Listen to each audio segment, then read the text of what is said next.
lah wa may yudlil fala hadiyalah. Asyhadu an la ilaha illallah wahdahu la syarikalah wa asyhadu anna Muhammadan abduhu wa rasuluh la nabiyya ba'dah. Allahumma sholli ala Muhammad wa ala ali Muhammad kama shallaita ala Ibrahim wa ala ali Ibrahim wa barik ala Muhammad wa ala ali Muhammad kama barakta ala Ibrahim wa ala ali Ibrahim fil alamina innaka Hamidum Majid. Ya ayyuhalladzina amanu taqullaha haqqa tuqatih wa la tamutunna illa wa antum muslimun. Amma ba'du. Fa inna asdaqal hadisi kitabullah wa khairal hadi Muhammadun sallallahu alaihi wasallam wa syarrul umuri muhdatsatuha wa kullu muhdatsatin bid'ah wa kullu bid'atin dhalalah wa kullu dhalalatin finnar. A'udzu billahi minasyaitonir rajim. Qul in kuntum tuhibbunallaha fattabi'uni yuhibbukumullahu wa yaghfir lakum dzunubakum. Wallahu ghafurur rahim. Al-ayah. Jamaah salat subuh yang semoga dirahmati Allah. Segala puji dan syukur patut kita panjatkan kehadirat Allah Subhanahu wa taala karena sampai saat ini kita masih bisa berkumpul dan menjalankan ibadah wajib salat subuh berjamaah karena rahmat dan hidayah dari Allah Subhanahu wa taala. Sholawat serta salam semoga tercurah kepada junjungan kita Nabi Muhammad sallallahu alaihi wasallam beserta keluarga, para sahabat serta pengikut beliau sampai akhir zaman. Sebenarnya hari ini adalah jadwal dari Ustadz Irham Fahmi. Berhubung beliau berhalangan hadir, kami dari seksi dakwah akan mengisinya. Kisah perjalanan manusia dalam kehidupan kembali setelah kematian, yaitu ketika kita dibangkitkan dan dikumpulkan di padang mahsyar.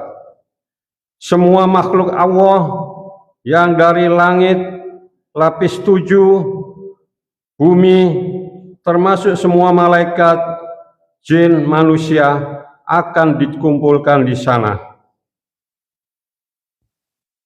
Di sana tiap-tiap diri akan merasakan pembalasan dari apa yang telah dikerjakannya selama hidupnya. Kondisi padang mahsyar merupakan tanah yang datar, rata, putih, lagi tandus.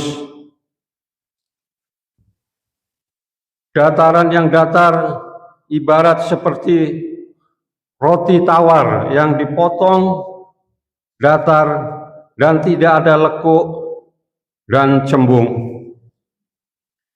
Dalam satu hadis yang berasal dari sahabat Abu Hurairah radhiyallahu anhu yang berbunyi sebagai berikut. An Abi Hurairah radhiyallahu ani Nabi sallallahu alaihi wasallam qala sab'atun yudillu humullahu fi dilli yauma la dilla illa dilluhu. Dari Abu Hurairah radhiyallahu anhu, dari Nabi sallallahu alaihi wasallam, beliau bersabda, 7 golongan yang dinaungi Allah dalam naungannya pada hari di mana tidak ada naungan kecuali naungannya. Al-Imamul Adil, imam yang adil.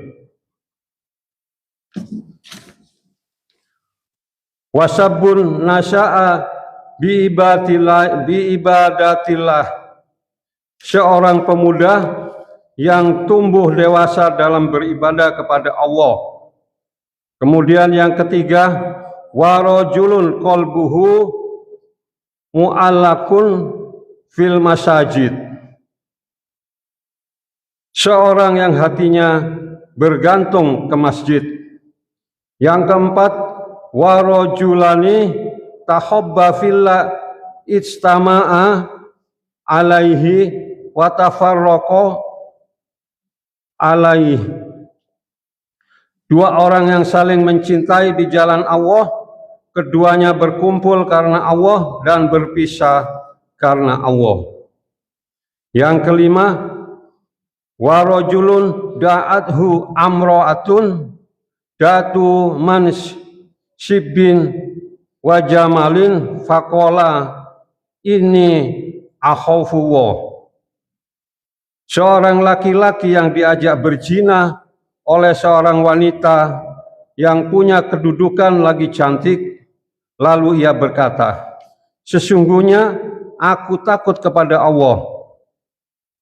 Dan yang keenam, warajulun tasaddaqo bisodakotin fa'afaha hatta la ta'lama shimaluhu ma tunfiku yaminuhu.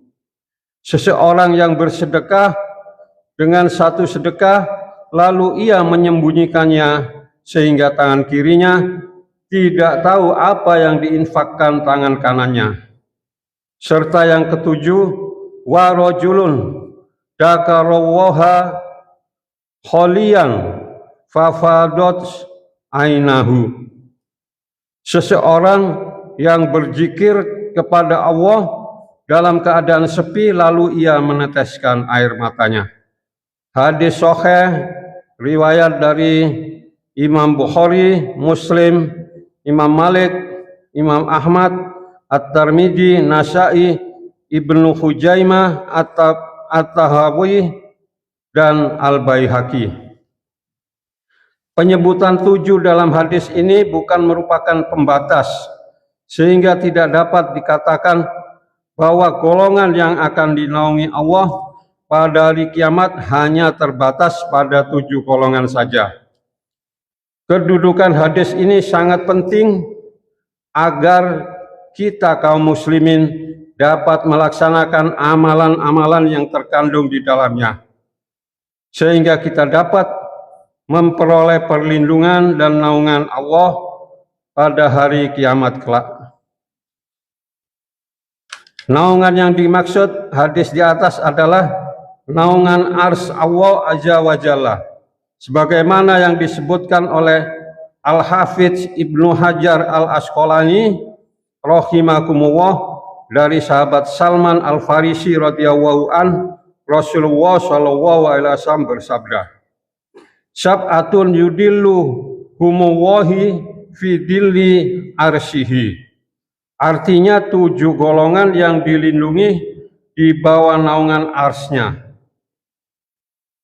Pada hari kiamat, manusia sangat membutuhkan perlindungan Allah, karena pada hari tersebut manusia dikumpulkan di tempat lapang yang luas dan tidak ada naungan apapun juga. Mereka dikumpulkan dalam keadaan telanjang, tidak memakai alas kaki, dan tidak sehelai benang pun di tubuhnya, laki-laki dan perempuan. Ketika hal tersebut disebutkan oleh Rasulullah, ketika itu Siti Aisyah menutup mukanya dan berkata, ya Rasulullah, betapa malunya waktu itu. Kita tidak memakai selai pakaian pun dan dikumpulkan bersama-sama antara laki dan perempuan.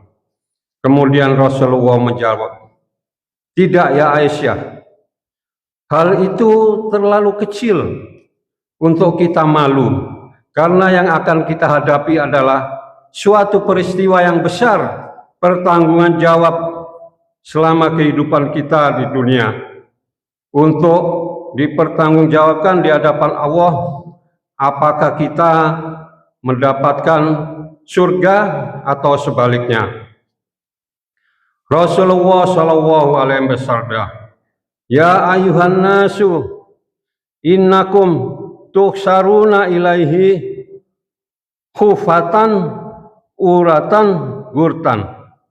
Wahai manusia, sesungguhnya kalian akan dihimpun pada hari kiamat menuju Allah Azza wa Jalla dalam keadaan tidak beralas kaki, telanjang, dan tidak dihitan.